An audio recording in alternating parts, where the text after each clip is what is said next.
Muy buenas noches, señores, bienvenidos. Bendito Señor, te damos gracias porque nos permites llegar a este momento. Gracias, Señor, por cuidar de nosotros, de todos nosotros el día de hoy y siempre. Asimismo, te pedimos, Señor, que tu Espíritu esté presente en nuestra vida como siempre lo ha hecho desde el día en que decidimos seguirte. Gracias por tu misericordia y te pedimos que el mensaje de hoy, Señor, lo podamos aplicar en nuestra vida diaria. Bendito seas siempre y por siempre. Amén. Muy buenas noches, señores, bienvenidos, pues ya estamos de nueva cuenta aquí y ahora sí, vamos a comenzar con la reflexión que hace nuestro hermano Raimundo acerca del versículo del día de hoy, que fue de la carta a los Filipenses capítulo 4 versículo 7, y el Señor dice así: y la paz de Dios, que sobrepasa todo entendimiento, guardará sus corazones y sus pensamientos en Cristo Jesús. Solo el Todopoderoso escribe para la eternidad así, que nos satura de paz y regocijo en Él, para que nuestra mente se enfoque en las actitudes de Jesús, su Hijo amado, porque nos fortalece en medio de toda circunstancia, proveyendo todo lo necesario para anunciar el Evangelio con entusiasmo y diligencia, dando todo lo que recibimos del Eterno al prójimo con amor, dando cumplimiento a lo que escrito está. Lo que aprendieron y recibieron y oyeron y vieron en mí, esto hagan, y el Dios de paz estará con ustedes. Filipenses 4:9. Aleluya. Pues bueno, gracias Rayito, gracias por tu reflexión. Y ahora sí, vamos a continuar con la lectura del libro de Levítico. En esta ocasión vamos a iniciar con el capítulo 16 y escrito está: el día de la expiación. Habló el Señor a Moisés después de la muerte de los dos hijos de Aarón, cuando se acercaron delante del Señor y murieron. Y el Señor dijo a Moisés: di a Aarón tu hermano que no en todo tiempo entre en el santuario detrás del velo, delante del propiciatorio que está sobre el arca, para que no muera, porque yo apareceré en la nube sobre el propiciatorio. Con esto entrará Aarón en el santuario, con un becerro para expiación y un carnero para holocausto. Se vestirá la túnica santa de lino, y sobre su cuerpo tendrá calzoncillos de lino, y se ceñirá el cinto de lino, y con la mitra de lino se cubrirá. Son las santas vestiduras, con ellas se ha de vestir después de lavar su cuerpo con agua. Y de la congregación de los hijos de Israel tomará 2 machos cabríos para expiación y un carnero para holocausto. Y hará traer a Aarón el becerro de la expiación que es suyo, y hará la reconciliación por sí y por su casa. Después tomará los 2 machos cabríos y los presentará delante del Señor a la puerta del tabernáculo de reunión, y echará suertes Aarón sobre los 2 machos cabríos, una suerte por el Señor y otra suerte por Azazel. Y hará traer a Aarón el macho cabrío sobre el cual cayera la suerte por el Señor, y lo ofrecerá en expiación. Mas el macho cabrío sobre el cual cayera la suerte por Azazel, lo presentará vivo delante del Señor para hacer la reconciliación sobre él, para enviarlo a Azazel al desierto. Y hará Aarón traer el becerro que era para expiación suya, y hará la reconciliación por sí y por su casa, y degollará en expiación el becerro que es suyo. Después tomará un incensario lleno de brasas de fuego del altar delante del Señor, y sus puños llenos del perfume aromático molido, y lo llevará detrás del velo, y pondrá el perfume sobre el fuego delante del Señor, y la nube del perfume cubrirá el propiciatorio que está sobre el testimonio, para que no muera. Tomará luego de la sangre del becerro y la rociará con su dedo hacia el propiciatorio al lado oriental. Hacia el propiciatorio esparcirá con su dedo 7 veces de aquella sangre. Después degollará el macho cabrío en expiación por el pecado del pueblo, y llevará la sangre detrás del velo adentro, y hará de la sangre como hizo con la sangre del becerro, y la esparcirá sobre el propiciatorio y delante del propiciatorio. Así purificará el santuario a causa de las impurezas de los hijos de Israel, de sus rebeliones y de todos sus pecados. De la misma manera hará también al tabernáculo de reunión, el cual reside entre ellos en medio de sus impurezas. Ningún hombre estará en el tabernáculo de reunión cuando él entre a hacer la expiación en el santuario, hasta que él salga y haya hecho la expiación por sí, por su casa y por toda la congregación de Israel. Y saldrá al altar que está delante del Señor y lo expiará, y tomará de la sangre del becerro y de la sangre del macho cabrío, y la pondrá sobre los cuernos del altar alrededor, y esparcirá sobre él de la sangre con su dedo 7 veces, y lo limpiará, y lo santificará de las inmundicias de los hijos de Israel. Y cuando hubiera acabado de expiar el santuario y el tabernáculo de reunión y el altar, hará traer al macho cabrío vivo, y pondrá a Aarón sus 2 manos sobre la cabeza del macho cabrío vivo, y confesará sobre él todas las iniquidades de los hijos de Israel, todas sus rebeliones y todos sus pecados, poniéndolos así sobre la cabeza del macho cabrío, y lo enviará al desierto por mano de un hombre destinado para esto. Y aquel macho cabrío llevará sobre sí todas las iniquidades de ellos a tierra inhabitada, y dejará ir al macho cabrío por el desierto. Después vendrá Aarón al tabernáculo de reunión, y se quitará las vestiduras de lino que había vestido para entrar en el santuario, y las pondrá ahí.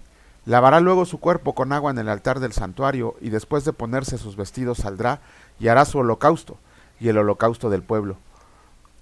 Y hará la expiación por sí y por el pueblo, y quemará en el altar la grosura del sacrificio por el pecado.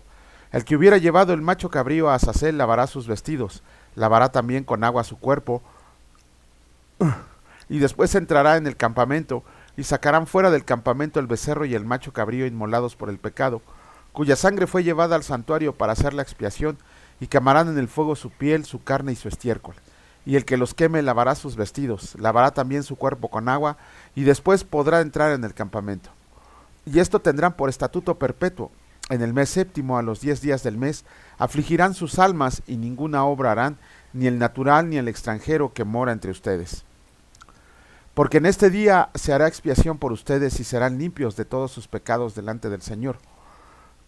Día de reposo es para ustedes, y afligirán sus almas, es estatuto perpetuo. Hará la expiación el sacerdote que fuera ungido y consagrado para ser sacerdote en lugar de su padre, y se vestirá las vestiduras de lino, las vestiduras sagradas, y hará la expiación por el santuario santo y el tabernáculo de reunión. También hará expiación por el altar, por los sacerdotes y por todo el pueblo de la congregación, y esto tendrán como estatuto perpetuo para hacer expiación una vez al año por todos los pecados de Israel. Y Moisés lo hizo como el Señor le mandó. Capítulo 17 del libro de Levítico. El Señor dice así: El santuario único. Habló el Señor a Moisés diciendo: Habla a Aarón y a sus hijos y a todos los hijos de Israel, y diles: Esto es lo que ha mandado el Señor. Cualquier varón de la casa de Israel que degolle buey o cordero o cabra en el campamento o fuera de él, y no lo trajera a la puerta del tabernáculo de reunión para ofrecer ofrenda al Señor delante del tabernáculo del Señor, será culpado de sangre el tal varón. Sangre derramó, será cortado el tal varón de entre su pueblo, a fin de que traigan los hijos de Israel sus sacrificios, los que sacrifican en medio del campo, para que los traigan al Señor a la puerta del tabernáculo de reunión al sacerdote, y sacrifiquen ellos sacrificios de paz al Señor. Y el sacerdote esparcirá la sangre sobre el altar del Señor a la puerta del tabernáculo de reunión, y quemará la grosura en olor grato al Señor. Y nunca más sacrificarán sus sacrificios a los demonios, tras de los cuales han fornicado. Tendrán esto por estatuto perpetuo por todas sus edades. Les dirás también: cualquier varón de la casa de Israel o de los extranjeros que moran entre ustedes, que ofrezca holocausto o sacrificio, y no lo traiga a la puerta del tabernáculo de reunión para hacerlo al Señor, el tal varón será igualmente cortado de su pueblo. Prohibición de comer la sangre. Si cualquier varón de la casa de Israel o de los extranjeros que moran entre ellos come alguna sangre, yo pondré mi rostro contra la persona que coma sangre, y la cortaré de entre su pueblo. Porque la vida de la carne en la sangre está, y yo se las he dado para hacer expiación sobre el altar por sus almas. Y la misma sangre hará expiación de la persona.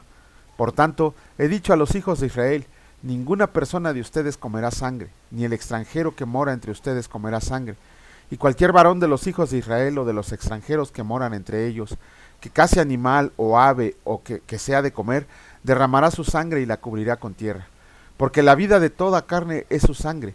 Por tanto, he dicho a los hijos de Israel: no comerás la sangre de ninguna carne, porque la vida de toda carne es su sangre. Cualquiera que la coma será cortado, y cualquier persona, así de los naturales como de los extranjeros, que coma animal mortecino o despedazado por fiera, lavará sus vestidos y asimismo se lavará con agua, y será inmunda hasta la noche. Entonces será limpio. Y si no los lava ni lava su cuerpo, llevará su iniquidad. Capítulo 18 del libro de Levítico. Escrito está: Actos de inmoralidad prohibidos. Habló el Señor a Moisés diciendo: Habla a los hijos de Israel y diles: Yo soy el Señor su Dios. No harán como hacen en la tierra de Egipto en la cual moran, ni harán como hacen en la tierra de Canaán, a la cual yo los conduzco, ni andarás en sus estatutos. Mis ordenanzas pondrán por obra y mis estatutos guardarán, andando en ellos yo el Señor su Dios.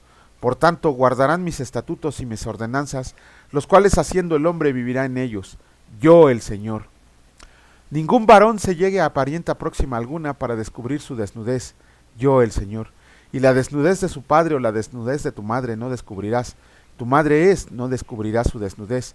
La desnudez de la mujer de tu padre no descubrirás, es la desnudez de tu padre. La desnudez de tu hermana, hija de tu padre o hija de tu madre, nacida en casa o nacida afuera, su desnudez no descubrirás. La desnudez de la hija de tu hijo o de la hija de tu hija, su desnudez no descubrirás, porque es la desnudez tuya. La desnudez de la hija de la mujer de tu padre, engendrada de tu padre, tu hermana es, su desnudez no descubrirás. La desnudez de la hermana de tu padre no descubrirás, es parienta de tu padre. La desnudez de la hermana de tu madre no descubrirás, porque parienta de tu madre es. La desnudez del hermano de tu padre no descubrirás, no llegarás a su mujer, es mujer del hermano de tu padre. La desnudez de tu nuera no descubrirás, mujeres de tu hijo. No descubrirás su desnudez. La desnudez de la mujer de tu hermano no descubrirás, es la desnudez de tu hermano. La desnudez de la mujer y de su hija no descubrirás. No tomarás la hija de su hijo ni la hija de su hija para descubrir su desnudez. Son parientas, es maldad. No tomarás mujer juntamente con su hermana para hacerla su rival, descubriendo su desnudez delante de ella en vida. Y no llegarás a la mujer para descubrir su desnudez mientras esté en su impureza menstrual. Además, no tendrás acto carnal con la mujer de tu prójimo, contaminándote con ella, y no des hijo tuyo para ofrecerlo por fuego a Moloc.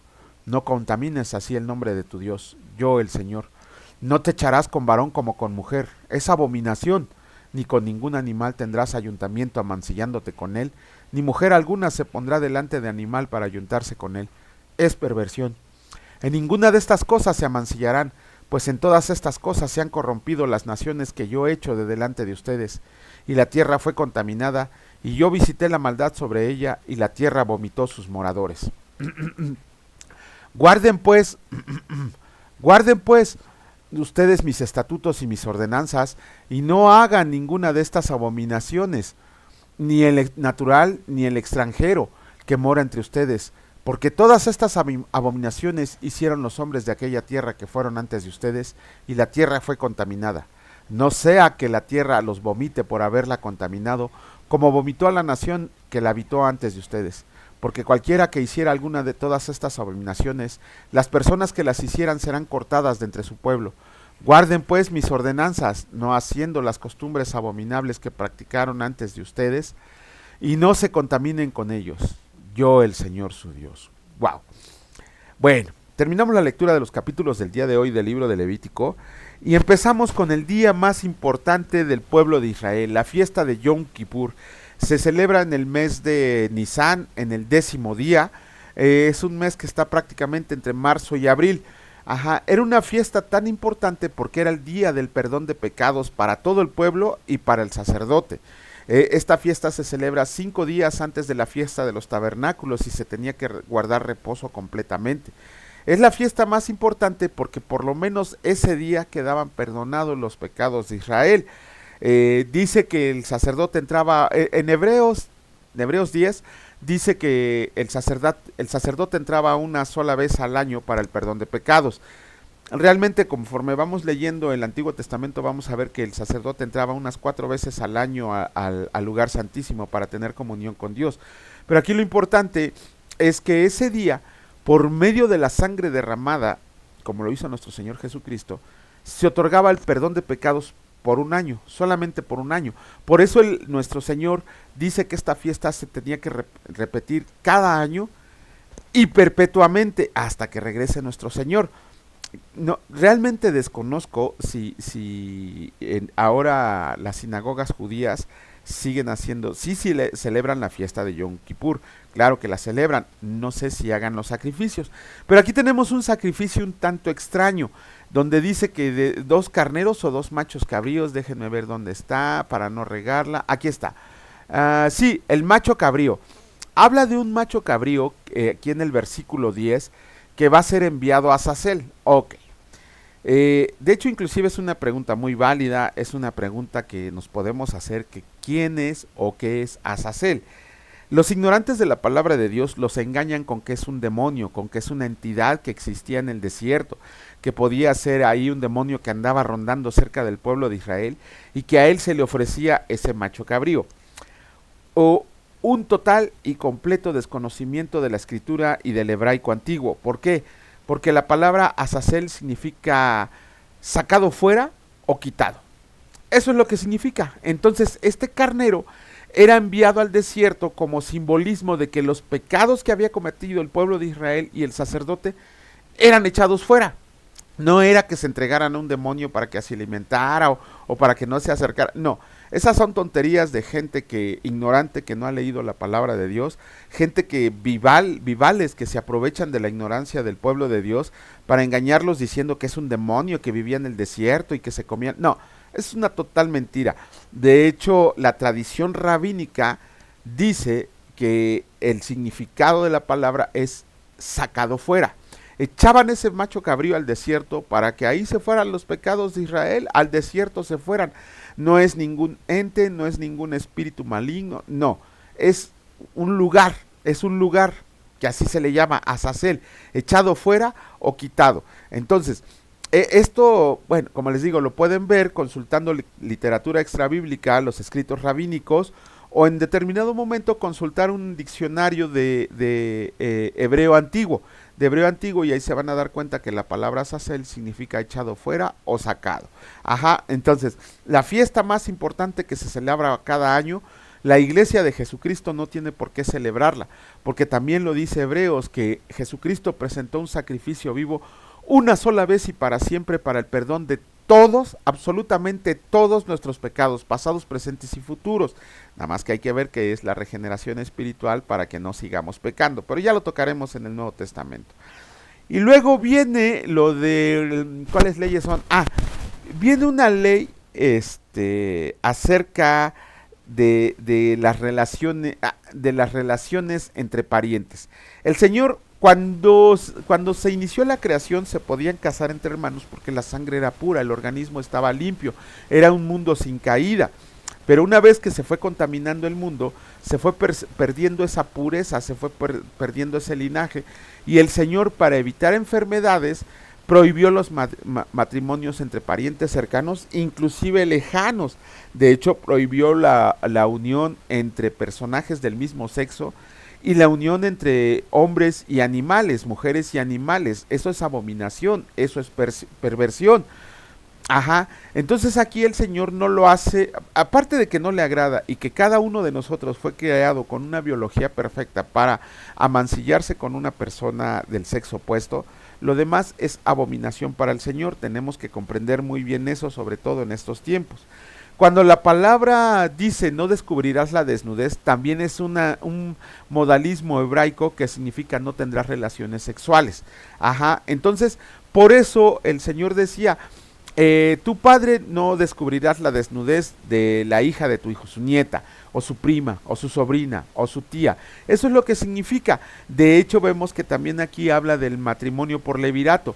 Cuando un hombre se casaba sin dejar descendencia, su hermano menor que le seguía tenía que casarse con la mujer de su hermano para dejar descendencia y que no se perdiera la heredad. Ese es el matrimonio por levirato. Se me está olvidando algo, déjenme ver. Ya están los actos. La prohibición de comer sangre. ¿Por qué? Porque en la sangre está la vida.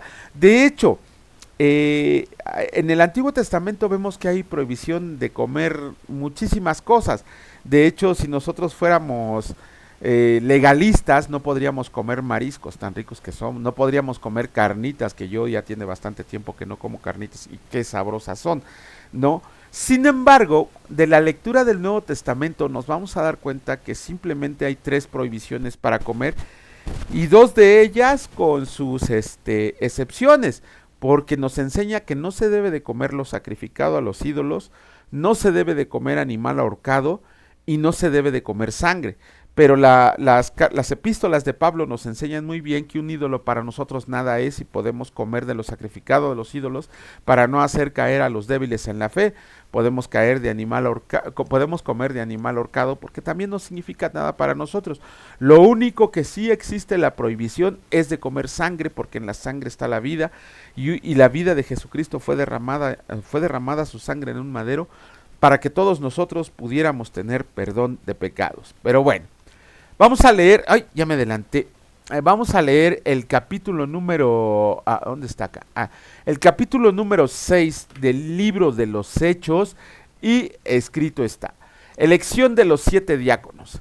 En aquellos días, como creciera el número de los discípulos, Hubo murmuración de los griegos contra los hebreos de que las viudas de aquellos eran desatendidas en la distribución diaria. Entonces los 12 convocaron a la multitud de los discípulos y dijeron: no es justo que nosotros dejemos la palabra de Dios para servir a las mesas. Busquen pues, hermanos, de entre ustedes a 7 varones de buen testimonio, llenos del Espíritu Santo y de sabiduría, a quienes encarguemos este trabajo, y nosotros persistiremos en la oración y en el ministerio de la palabra. Agradó la propuesta a toda la multitud y eligieron a Esteban, varón lleno de fe y del Espíritu Santo, a Felipe, a Prócoro, a Nicanor, a Timón, a Parmenas y a Nicolás, prosélito de Antioquía, a los cuales presentaron ante los apóstoles, quienes orando les impusieron las manos. Y crecía la palabra del Señor, y el número de los discípulos se multiplicaba grandemente en Jerusalén. También muchos de los sacerdotes obedecían a la fe. Arresto de Esteban. Y Esteban, lleno de gracia y de poder, lleno de gracia y de poder, me perdí, perdón. Y Esteban, lleno de gracia y de poder, hacía grandes prodigios y señales entre el pueblo. Entonces se levantaron unos de la sinagoga, llamado de los libertos, y los de Cirene, de Alejandría, de Cilicia y de Asia, disputando con Esteban, pero no podían resistir a la sabiduría y al espíritu con que hablaba. Entonces sobornaron a unos para que dijeran que le habían oído hablar palabras blasfemas contra Moisés y contra Dios, y soliviantaron al pueblo, a los ancianos y a los escribas, y arremetieron, le arrebataron y le trajeron al concilio. Y pusieron testigos falsos que decían: este hombre no cesa de hablar palabras blasfemas contra este lugar santo y contra la ley. Pues le hemos oído decir que ese Jesús de Nazaret destruiría este lugar y cambiaría las costumbres que nos dio Moisés. Entonces todos los que estaban sentados en el concilio, al fijar los ojos en él, vieron su rostro como el rostro de un ángel. ¡Wow! Bueno, así cortito el capítulo 6 del libro de los Hechos, pero muy grande enseñanza. Y vamos a hablar nada más ahora de la elección de los diáconos. No se dice en la palabra de Dios que estos 7 hombres que escogieron para ser diáconos hayan sido diáconos. No se utiliza la palabra diáconos. Nada más cuando dice, aquí está, dice de que entonces comenzaron y dijeron: nos busquemos. Ok, si ustedes se dan cuenta, no dice aquí la palabra diácono en la palabra de Dios. Pero eso no significa que ellos no hayan sido diáconos. ¿Por qué? Bien dice aquí la palabra que, ¿cómo se llama? Bien dice la palabra que los apóstoles estaban, ¿cómo se llama? Habían sido, ellos se dedicaban a compartir el evangelio y a la oración ante Dios por los hombres. Pero eso les estaban exigiendo que también atendieran a todas las personas que iban, a las viudas sobre todo. Y ellos no les daba tiempo, por lo que decidieron buscar 7 varones con los siguientes requisitos: que tuvieran buen testimonio, o sea, buena reputación, que fueran llenos del Espíritu Santo, que ellos ya se hubieran convertido a Cristo, que ya hubieran recibido el Espíritu Santo, ya hubieran tenido una regeneración espiritual, ya hubieran comprendido el Evangelio, ya hubieran sido llenos de gracia, y que fueran llenos de sabiduría práctica, no solo de conocer la palabra de Dios y el sacrificio de Jesucristo, sino de saber ponerla en práctica. Y de ellos agradó, fíjese bien a quién: a Esteban, a Felipe, a Prócoro, a Nicanor, a Timón, a Parmenas y a Nicolás, prosélito de Antioquía. Todos ellos, por el nombre que tienen, nos damos cuenta que son judíos. De hecho, el único que no era judío de pura cepa, por así decirlo, era Nicolás, porque se hace la aclaración que era prosélito de Antioquía. Ya les hemos explicado que un prosélito es aquel que cambia de religión para convertirse a la religión judía, pero nunca va a ser judío hasta su 3ª generación, y eso si su hijo o su nieto decide continuar en el judaísmo, solamente ellos ya serían considerados judíos de pura cepa, mientras van a ser prosélitos. Pero bueno, y ellos se presentaron ante los apóstoles para que les impusieran las manos. Ahora bien, ¿qué significa la palabra diácono? Aquí actualmente la hemos interpretado diácono casi como si fuera igual a un servidor que hace de todo en la iglesia. Está un poquito fuera de sacar de lugar. No está mal la interpretación, pero realmente la verdadera interpretación, la palabra diáconos viene del griego koine diáconos, con K. ¿Y qué significa? ¿Saben qué significa diácono? Servir las mesas. Eso es lo que significa la palabra diácono. No hay ¿cómo decirlo? No hay un significado espiritual especial, porque la palabra diácono significa servir las mesas, servidor las mesas. Una, una traducción, digamos, más entendible sería meseros, ¿no? O sea, ellos eran los meseros de todas las personas que iban ahí y que atendían las mesas de las viudas, huérfanos, extranjeros y pobres. Ajá, eso era el significado original de diáconos. Ahora diácono se ha convertido en una palabra de servicio, ¿no? De el que hace todo en la iglesia. De hecho, hay iglesias que les llaman ujiers, ¿no? Que eso lo están tomando del hebreo. Ya para qué hablamos de los judaizantes. Pero bueno, entonces eso es lo que significa la palabra diáconos. Diáconos, pues, es servir las mesas. Vamos a ver que aquí hay dos personajes que sobresalen de entre estos 7, que son Esteban y Felipe. Esteban, el primer mártir, como lo vamos a leer el día de mañana, si Dios lo permite, porque luego me comprometo y aquí estoy. Y Felipe, que fue Felipe el que evangelizó al etíope que iba... Ay, no me acuerdo. Pues iba camino hacia Etiopía, iba a regresar a su reino, que era el tesorero del rey, y se convirtió a Jesucristo, y de hecho fue bautizado. Pero bueno, ya con eso terminamos la lectura del día de hoy. Si mañana Dios lo permite, aquí estaremos de nueva cuenta presentes. Bendito Señor y Dios Padre Todopoderoso. En tu nombre, Señor, hacemos todo esto para la gloria de tu reino, porque solo somos servidores tuyos, Señor. Queremos agradarte, queremos hacer las cosas bien. Queremos, Señor, que se agraden tus ojos de cada uno de nosotros por ser fieles, constantes y permanecer en tu palabra. Gracias por darnos la fuerza diariamente de seguir, Señor, seguir con este ministerio. Gracias por todos los escuchas, Señor, gracias por los que han de venir. Bendícelos siempre, Señor, y que tu rostro resplandezca sobre ellos. Te pedimos asimismo, Señor, que mañana nos vuelvas a levantar con un ánimo renovado, que quites toda duda, Señor, toda mentira, toda tentación y toda prueba de nuestras vidas para que sigamos adelante. Que no nos dejes caer, Señor, sino que nos des fortaleza física y espiritual para poder cumplir la gran comisión. Bendito seas, mi Dios Padre Todopoderoso, en el precioso nombre de mi Señor y Salvador Cristo Jesús, por siempre y para siempre. Amén. Que la gracia y la paz de nuestro Señor Jesucristo reine en sus corazones y en sus casas, señores. Y si Dios lo permite, nos vemos el día de mañana. Cuídense mucho. Hasta luego.